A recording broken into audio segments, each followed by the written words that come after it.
Have you ever stared at your to-do list for so long that it starts to blur? And somehow, even though the clock keeps ticking, nothing got done. You weren't being lazy. You weren't even resting. You were just stuck, frozen between knowing what needs to happen and not being able to make yourself do it. That's the paradox of being a high-achieving woman with avoider tendencies. On the outside, it looks like procrastination. On the inside, it's a war between ambition and your overwhelm. Maybe you feel like you're always behind, like you've already failed before you've even started. So why even start at all? But here's the truth. Avoidance is a coping mechanism. And once we understand what's driving it, we can finally stop beating ourselves up and start making real progress.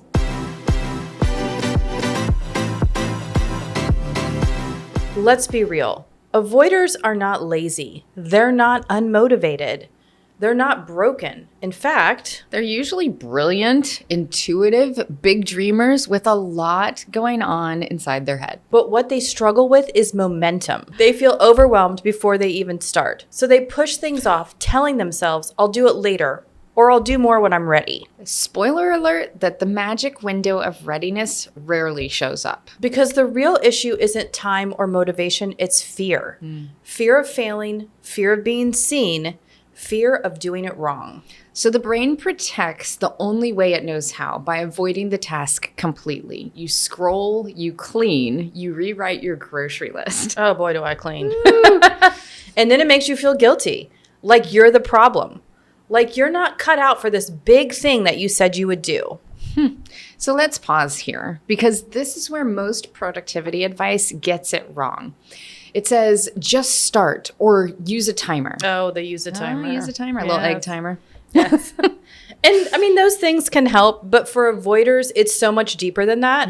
Tactics won't work if the emotion behind that task is unresolved. Exactly. You're not avoiding the task. You're avoiding the feeling attached to it. And maybe it's the fear of getting it wrong. Or maybe this task reminds you of another time that you failed. Either way, the story in your head is far stronger than that checklist. So we need to change the story, not just the strategy. Okay, so let's talk about what actually works. Lower the barrier to entry. Avoiders need momentum, not perfection. So if the task feels huge, break it into 5-minute starter steps.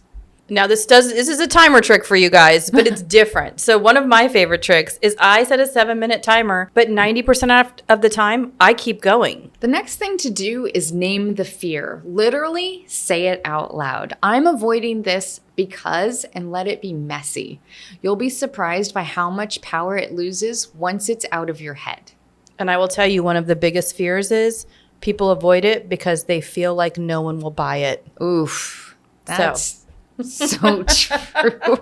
So what you need to do is create containers. Avoiders need boundaries, not more freedom. That's why things like weekly check-ins, accountability calls, or simply 3-item to-do lists are game changers.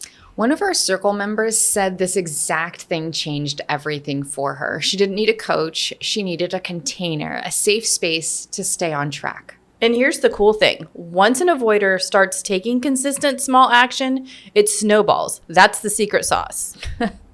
So we want to leave you with this. Being an avoider doesn't mean you're not a real type A. It just means that your drive is being buried under too much pressure. You want big things, you care deeply, and you are 100% capable of following through. But you don't need to go it alone. If you want to figure out your own productivity blocks and get unstuck fast, take the free Type A quiz. It'll tell you if you're an avoider, overplanner, or a hustler, and what to do next.